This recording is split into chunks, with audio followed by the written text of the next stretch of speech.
Mbote na bino nyonso balanzi o bozili baku ya kolanda biso na chaîne na bino Congo Buse News.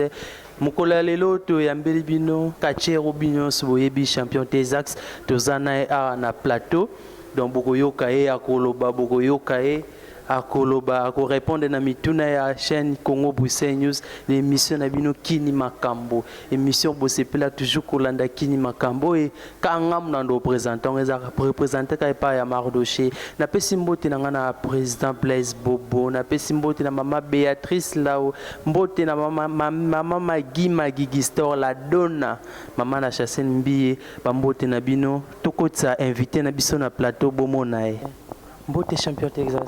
Oui, mbote.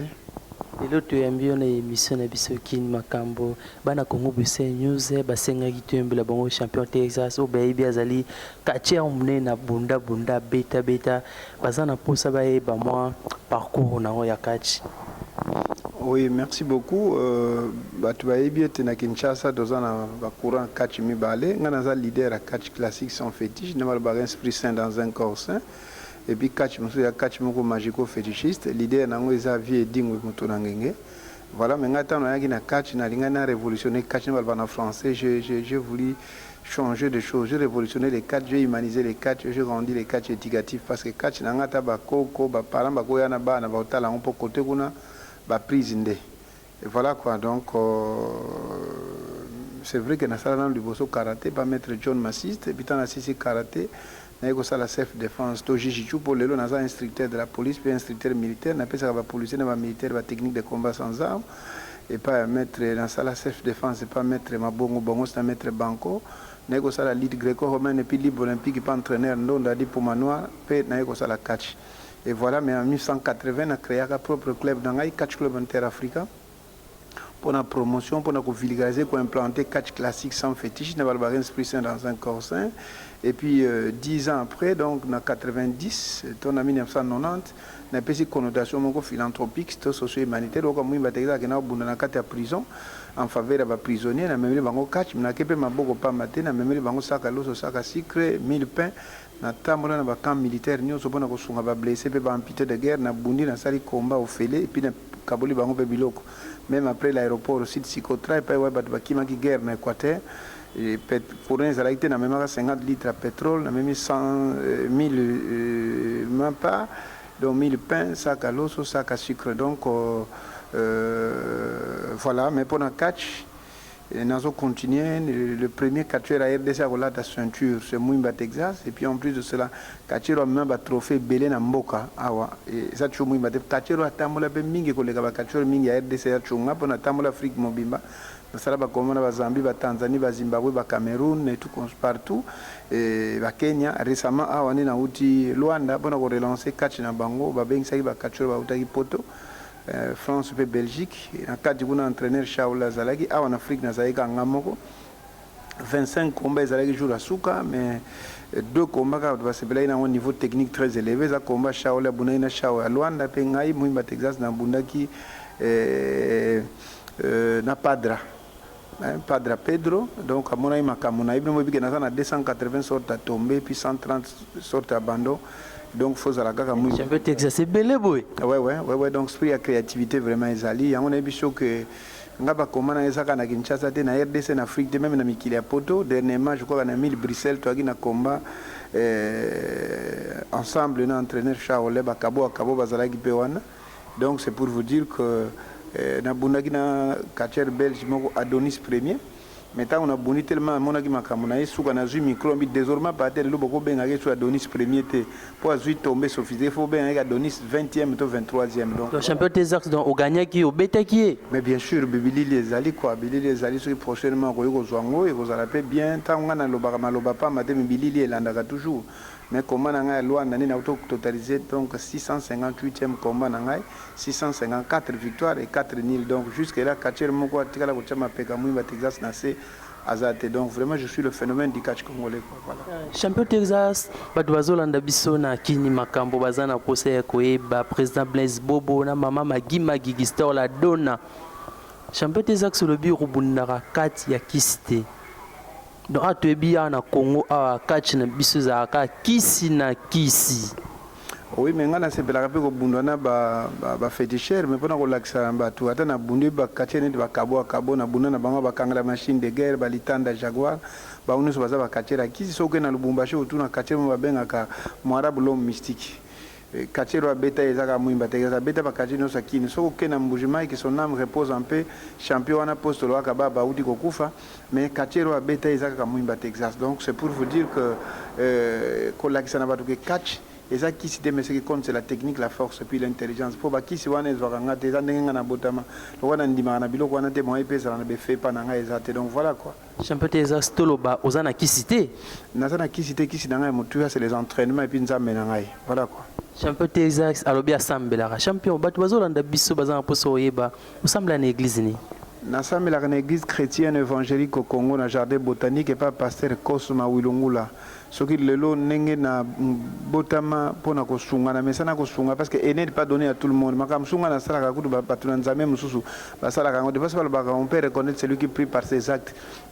Soko ke na Ligue 6, tu vas donner, il vous sera donné. La main qui donne, c'est cette main-là qui est bénie. Et Soko ke na Proverbe 19-17, c'est lui qui se soucie des autres ou des pauvres prêts à Dieu. Et donc voilà quoi. Et puis, na Botama na Kinshasa, c'est sous un villageois, na Botama na Mboka. Mais là-bas, merci Nanzami parce que l'élo Kinshasa, RDS Afrique, peut monde, et puis Mouimba Texas, c'est ça grâce.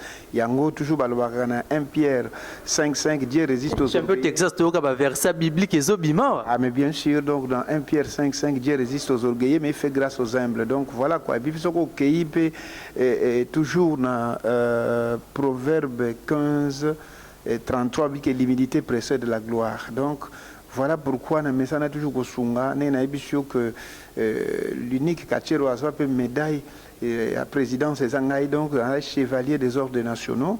Et donc j'ai une médaille à mérite sportif. Ndenge na continuera toujours kusala misala na ngawana ndenge pe lelo na sunga bandeko na bandu so na bundi komba catch na $10,000 $5,000 pour ngai dans les bota na ngai ma petite famille ma famille restreinte ndambo na so bakisi pona kabula bandu. Donc voilà parce que yo lo baka nzamba zo sala ngate yo mofo mituna ka nini oyo sala ke sebisa ka nzambe. Voilà ngai bina ko sunga isa iloko ko botama donc ça ya ko forcer te mais c'est vraiment inné quoi. Voilà. Champion Texas tozo ka dans total qui dernier mois babilili. Il y a ONG Bandundu, Bobby Champion Texas News aux numéro 1 au Kambarango. Oui, c'est vrai. Nazali d'abord, c'est depuis le 16 juin 1998 ou 98, on a créé ONG Bandundu Fondation Mouimba Texas, où ils s'occupent de la protection, défense, encadrement, persistance à Bandundu, pour personnes vulnérables. Mais Fondation Mouimba Texas, c'est à Kinshasa, c'est à RDC en Afrique, c'est à Tanzanie, c'est à Burundi, c'est à Cameroun, c'est partout, c'est à Mikiliapoto, pour nous sangana toujours ensemble. Donc ONG Bandundu Fondation Mouimba Kinshasa, c'est à niveau Afrique, voire même à niveau monde, under the same scène, donc sous le même soleil, dans le Canada, un peu partout. Donc voilà, Menazali, président de la fédération de ONG Nyos de Bandundu en République démocratique du Congo, parce que Batouaïbi, que Mouimba Texas, n'est Mandela, Bandundu, des précurseurs de Bandundu, parce que l'histoire va changer à Kangote. Voilà quoi.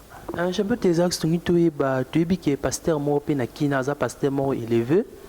Mais azwa makanisi wana ti mais kacher o batien so yebi ke babenga bilo banganga champion Texas yebi ke babenga bilo banganga.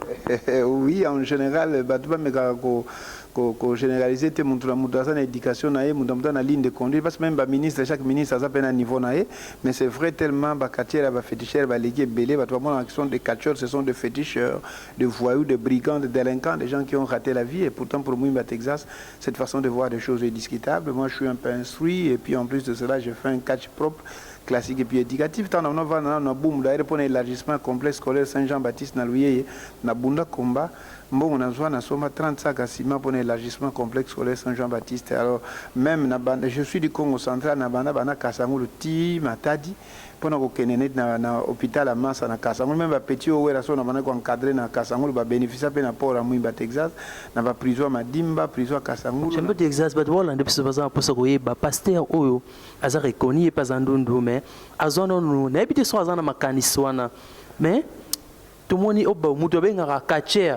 Mais asali kaniswana.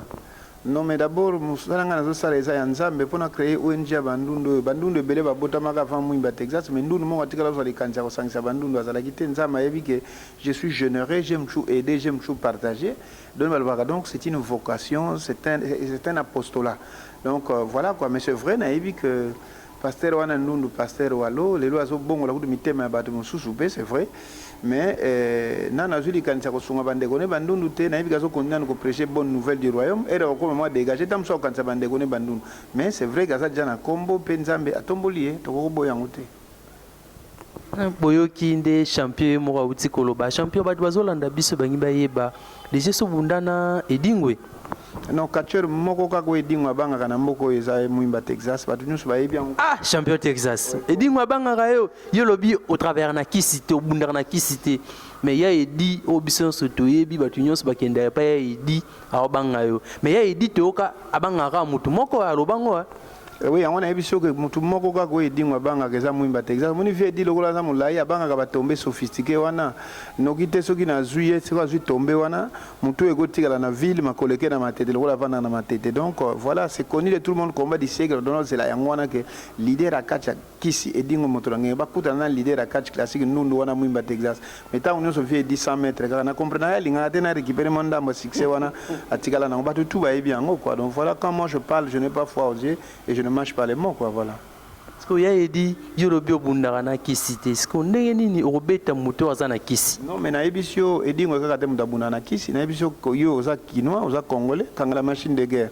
Azaki be na kisi kabo azaki na kisi on ebiso ke mwarabu wana comme l'homme mystique aza na kisi soko kena oya kufaki wana na mbujima apostole aka baba aza na kisi mais bato wana nyonso tout ne parle pas en français ils sont passés sous mon rouleau compresseur donc voilà quoi et nga na ebiso que j'ai une robustesse mentale très élevée na trois forces j'ai la force physique j'ai la force spirituelle j'ai la force psychique c'est le mental donc ndima kabilo wana te moye sala que quoi que ce soit pas na nga ezate ya edi bato bazolanda biso bazoyoka olobi kene obanga champion edingwe te mais toyebi ke champion edingwe bato ebele na mboko babangaka mais edingwe ye moko aloba na bakacher abangaka ne moto te aka na musicien moko soki azalaka kacher ndanga bando obanga. Bon, c'est vrai que le est facile, mais c'est sur le ring. Bon, on a beaucoup ça na batu de quoi il est capable, quoi. Donc, on a bien vu dit parce que na éducation na bi gaza ya mais na ring qui paraît ya te bon na beta même ba policier belé na ring na beta même ba militaire belé ba ya belé pe ba beta ma mais na bisoka que catcher moko ko via banga c'est mwimba Texas et ba tout ba yebi yango parce que chaque fois tant émission ezali na lobela kango tango nyonso voilà. Champion Texas tozokoma na suka émission na biso kini makambo na chaîne Congo Busse News. Mon président Blaise Bobo, oui que président chaîne na biso abenga bilo banganga roba yeno bakachere nyonso ba banganga. Non mais il y a quoi loba na komba batu nyonso tout hein. Voilà qu'on a biso que nzete ba yebla kona bambuma nango et puis même un homme de Dieu ba on peut reconnaître celui qui prie par ses actes voilà quoi mais ngana yebisi na yebi ndenge na sai relation ni nazana ona nzambe na ngai yango izo sala ke nazo ke ne mwimba Texas ya lobby mususu ya lelo pe mususu ya domaine mususu je crois toujours en mon Dieu parce que on a réalisé lelo de le bas âge na yebisa ngo ba ya na nga déjà mes frères biologiques papa Sébastien Kouzoma na villa 212 na Kamba de Dinga papa Fossel Loso na yebisa ki bango na comme un grand monsieur na comme un célèbre yango pe bazo vivre lelo et donc voilà nazo continuer ko bunda parce que dans la vie ko travailler kaka pona peine ayote il faut travailler pour les autres parce que na Deutéronome chapitre 9 verset 6 jusqu'à 11 que faut aller une bénédiction pour les autres et quand on zo kababe ko kababe que contrainte il faut kabana et sengonyo surtout parce que autres zo récolter lelo yango to sema ki lobby autres ko récolter lobby to ça censé to sema ngo lelo voilà quoi. Champion Texas to komina suka émission na biso mo lelo ba suka ezali. Le mot de la fin nazo continuer ko lancer un appel pathétique aux gens de bonne volonté batoza sensible na cause ya bandundu bemba ko sunga parce que omoni kalana bana ko bunda par mois na bunda 4 fois chaque semaine dans un combat mais lelo je fais de combat vraiment rationnellement c'est sporadique parce que sponsor baza sous mingité des choses commencent à se compliquer donc bateau baza sensible na cause ya bandundu et sengeli ba sunga biso ils peuvent entrer en contact avec nous na robenga biso na 089 96 43 967 089 96 43 967 tona 081 520 42 41 081 520 42 41 surtout que nous avons déjà le 28 juin oyo tozana fête monene tozo fêter 21e anniversaire à ONG Bandundu Fondation Mwimba Texas 5e édition ya journée internationale ya biso Bandundu Nations Unies a pesa biso to kabola bakisi na Bandundu parce que ennemi numéro 1 ndundu ezali moi toyesa bandundu ndenge nini se protéger ndenge nini faut lataka bilamba ezalaka chumi maboko milai et tout console mpe ndundu amindimaka yo ndundu ezali mutu ndi mutu nyonso to babengi yo ndundu kosilika te ezali injure te ozali ndundu fo mindimaka ozali ndundu ndenge moko kozali na peuple autochtone pigme oza mokusa ata pigme wana ti loboko na litama akoma molai te lelo nga naza ndundu ata na timawa jamais nakokoma na mélanine posa mwindo obino boza nango nga na mibenga d'ailleurs le ndundu le plus fort et le plus technicien d'Afrique centrale donc voilà quoi. Ok, bino moboko bauti kolanda champion Texas alobi tokomi na suki émission na biso napesi mbote na président Blaise Bobo, mama Magima Gigistora Dona, mama Chancel Mbie, mama Béatrice Dao Bukasa, Anisi bambote ya to tokutani mbala sima bye.